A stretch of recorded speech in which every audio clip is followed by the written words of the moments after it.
Hello again. We'll continue our course Certified in Risk and Information System Control, CRISC. Last time we talked about the organizational governance, and we agreed that the organizational governance is all about having a unified direction for the organization so that all the parts of the organization, all the departments, all the units are all working together in the same direction to ensure fulfilling the strategy of the organization and achieving its goals. Today, we're going to talk about something specific for risk, which is risk governance. As a risk practitioner, you have to ensure that all your practice, all your activities are supporting the organizational goals. You cannot be doing something that is going against the direction of the organization or against the strategy of the organization. So you have to make sure that you are a business enabler, not a showstopper. So how you can do that? First, you have 4 objectives that you as a risk practitioner have to achieve. As we agreed that risk is the responsibility of everybody in the organization. But when it comes to risk governance, you are the owner of the risk governance and you have to ensure that you are having the right governance. So you start with having a common risk view. Everybody in the organization must have a unified risk view. You cannot have different practice in every department or every unit. You cannot have everybody working in the way they like or what they think is much better. No, you have to have a common risk view. All the organization is having the same view, the same practice, the same activities. And you have to integrate those risk management practices into the enterprise practices. So your processes, your procedures, your policies must be part of the organizational strategy and procedures and the processes. It has to be part of it, and it has to be making sure that it is supporting the organization strategy and helping its objectives. You have to make sure that all decisions are risk-aware decisions, not only on the level of senior management. Everybody in the organization comes at some point and he or she has to do a decision. Even if it's a very, very simple, very small decision.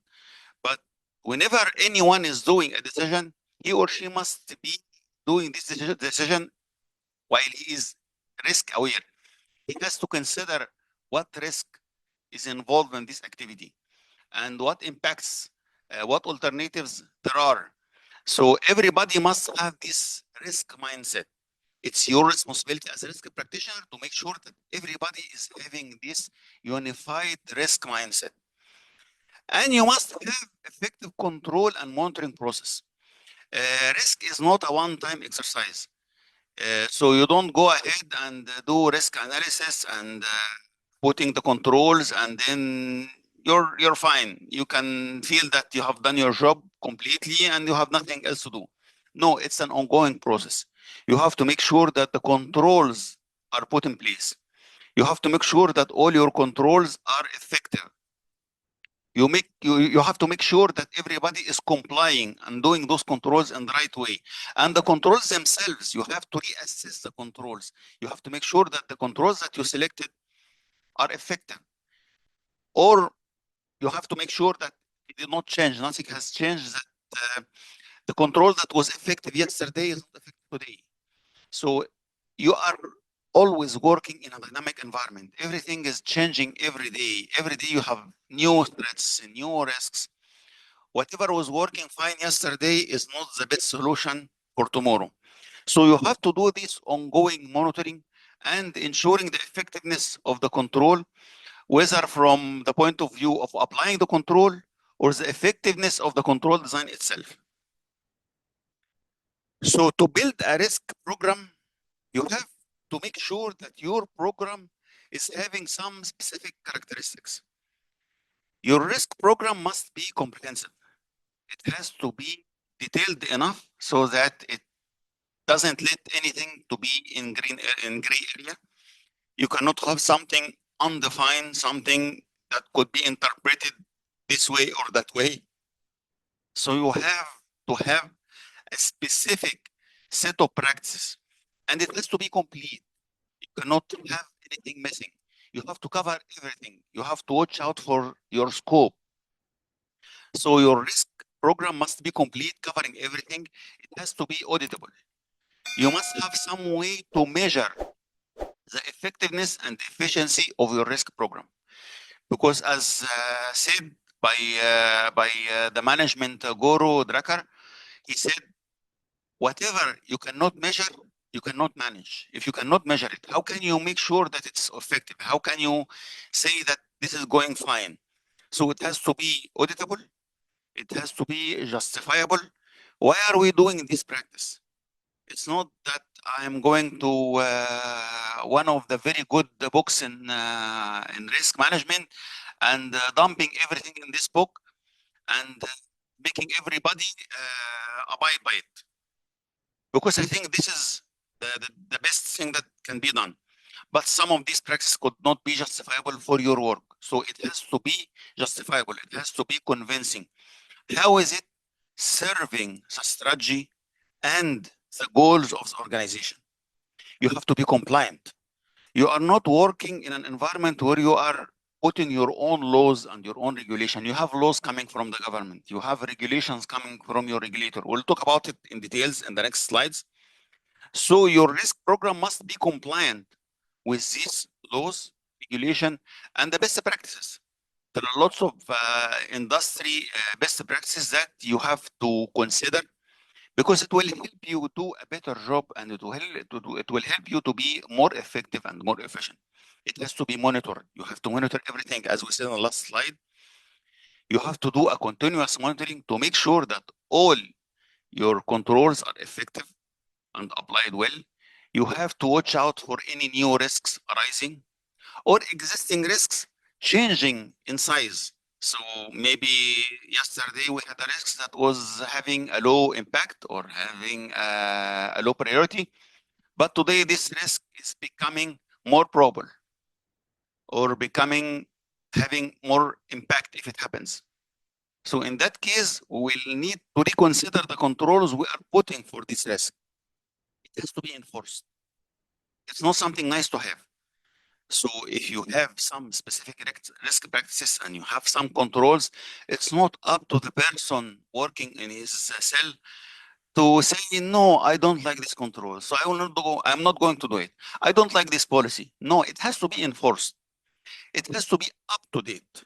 You have to revisit all your policies, your procedures, your practices, your standards, and update them. Because as we said, every day you have something new. You are working in a very dynamic environment, especially these days. Every day you have new risks, you have new challenges, you have new threats, you have new invented controls that you can employ. So you have to make sure that you are always up to date. And it has to be well managed. So we must describe now, as part of the governance, the 3 lines of defenses. This is a very important part of the risk governance. This is where you establish the roles and responsibilities of 3 important parties that are contributing to the risk management process. You have to distinguish between the 3 lines of defense and the role of each one of them. You have to ensure segregation of duties between the 3 of them. The first one is function owner. This is the operational party. This is the person doing the job by him or herself. This is the programmer writing code. This is the teller receiving the check from the customer and giving him cash. This is the IT person implementing a patch. This is the person finance doing the ledger. So this is everybody doing his or her own job. You have a separate function for the risk and compliance. They have to oversee what you are doing. Those are the persons that ensure that you are doing your job right. And what do we mean by the word right? You are doing your job according to the standard policies and procedures. You have policies, you have procedures. So not everyone doing his job in the way he likes. No, you cannot have something like that. You cannot go to a bank branch and find that the 10 tellers in the bank, everyone is doing the job in the way he or she likes. You cannot have that. You must have a standard policies and procedures. And within these policies and procedures, you ensure that you are having and putting the right controls. You have the control matrix, which is defining all the controls you have in the organization.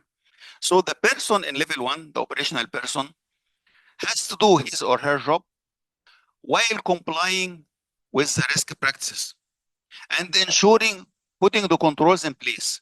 So the operational person is the one doing the control.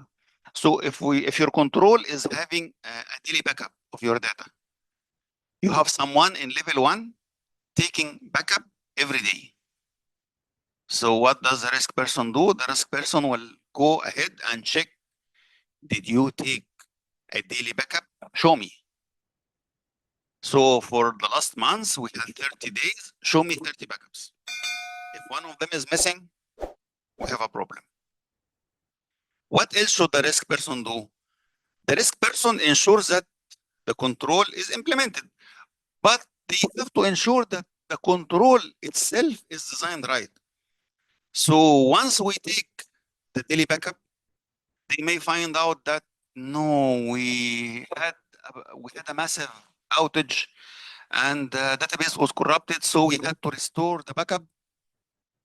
So the last backup we had was done yesterday. We did not take the backup of today. We take it every day at 8 p.m. and it's 7 p.m. now. So we lost some data of 23 hours. So maybe at some point, the risk person, the risk practitioner will find out that having a daily backup is not the best solution. So he has or she has to redesign the control. For example, making the backup every 6 hours, or an hourly backup, a backup every hour, or an instant backup. Whatever they think, they have also to consider the cost of this action. Because if you have an hourly backup, this will cost you more than having a daily backup. So as we said before, as a risk practitioner, you have to make sure that your control is cost effective. Maybe the degree of risk does not deserve having an hourly backup. Then you have a very independent assessor, which is called audit.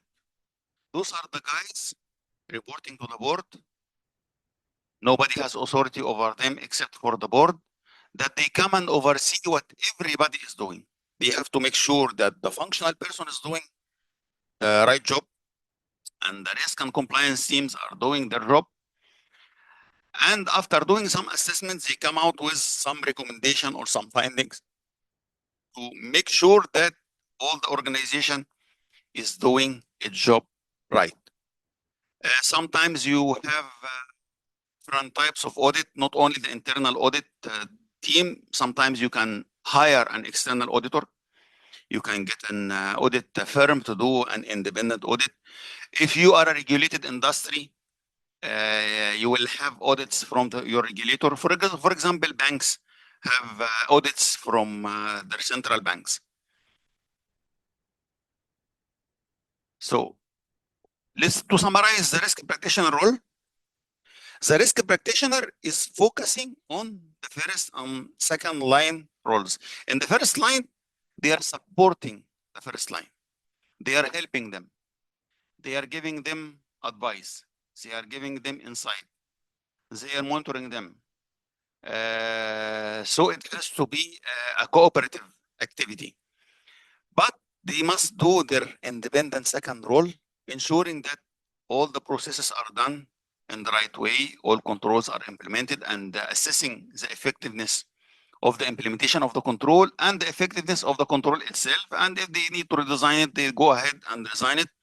Then they have to work with the third line when the third line comes to make an audit mission over all the parties of this process. We need to understand the important concepts that you as a risk practitioner, you have to consider. We mentioned them briefly before, but we're going to talk about them in more details now. First, you have legal obligations. In any country, there are a set of laws. And you as an organization, you have to abide by these laws. So when you are writing your risk policy and putting your risk procedures and putting the controls. You cannot do something that goes against the law. You cannot put a control that breaks the law. It goes without saying. So do you need to be an expert in law? No, you don't. But you have to go back to the legal department and consult them. Even in some organization, when any department is issuing an updated policy or updated procedure, they go back to the legal department, the legal affairs, and ask them to review it and ensure that nothing in this policy or this procedure or this standard goes against the law. So this is a very important thing to consider. You have also to consider the cross-border laws if you are working in a cross-border environment. So sometimes you have conflicting laws. If your organization is having some branches in different countries, you have to consider the local laws of each country. So it gets more complicated, but again, this is not your major pain. It's the legal department. You have to go back to the legal department. They will help you to make sure that all your policies and procedures and your controls are going with the law. They are not against the law. The second important thing to consider is regulation. If your industry is a regulated industry, for example, in banking, I think in all countries there is a central bank overseeing all the banks, the bank practices, and issuing a regulation. All banks have to abide by this regulation. These regulations have the power of law.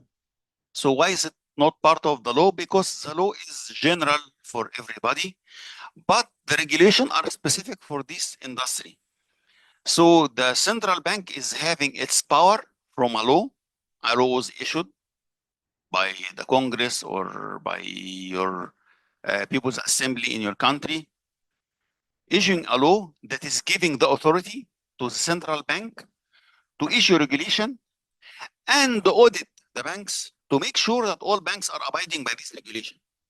It's not just issuing the regulation. He has the authority, he has the executive authority to go ahead and go deep and see what you are doing and make sure that all you are doing is going with the regulation. If there is deviation, there could be penalties. Those penalties could range from a fine and it can go up to withdrawing a license. For example, some of the regulations, if any of the banks breaks this regulation, they could withdraw the license of operating in some specific business area. So it could be a catastrophic impact. That's why in banking sector in a specific, abiding by regulation is one of the very main objectives. It comes before gaining money. If you have fund for one of two projects, you have to select between one of two projects. One of them is regulatory. One of them is done to ensure that you are fulfilling a regulation. It will not gain you money. You will just be compliant. And the other project will get you a lot of money. It will increase your profit. But you can fund only one of them. You will have to choose the regulatory project. Because if you don't choose it and you go to the project that will give you a lot of profit, the next day you will find that you may be out of business. So this takes a high priority. The same goes for the telecom regulation. And there are other industries that have regulations. These are just two examples that I sought to tell you about. Last but not least, standards. Standards by themselves are not something obligatory. So you do not have to be compliant with ISO 27001 or by PCI DSS, but it's very, very good to ensure complying with them because each one of them will give you a very high level of security. Unless something in your business makes it mandatory. For example, if you are a bank and you are connecting to Visa or MasterCard directly, they mandate that you are PCI DSS certified. But if you are connecting through a third party, you don't have to. The third party has to be PCI DSS certified, but you don't have to. But if you do it, this is very good. It will help you protect the cardholder data. It will help you make sure that you are a secure environment. At the end, it's all security. You will find lots of common areas between PCI DSS, ISO, and all NIST and all other security practices. So whatever you do is very good. But again, should we go ahead and apply all standards? The key answer is it cost effective? What is the level of risk? I can go ahead and pay $10 million to be PCI DSS certified. But my business in cards, the whole, my market share in card business is no more than $5 million. So you want me to pay $10 million to be compliant with a standard that will make me look good in a business that I only own a market share of $5 million. It's not cost effective. It's not worth it. And at some point, I may think that closing this business is more profitable for me. Sometimes this is the right decision. Sometimes closing a business is not it's not escaping or not withdrawal. It's a business decision. You do it based on the strategy of your organization and what is best for it and how to fulfill its goals. You have to watch out always for the organizational strategy and its goals and objectives. If you like this video, don't forget to subscribe to the channel. Click the ring so that you can get notification when we publish the next video. The next video will be about risk identification. I wish you the best of luck. Thank you.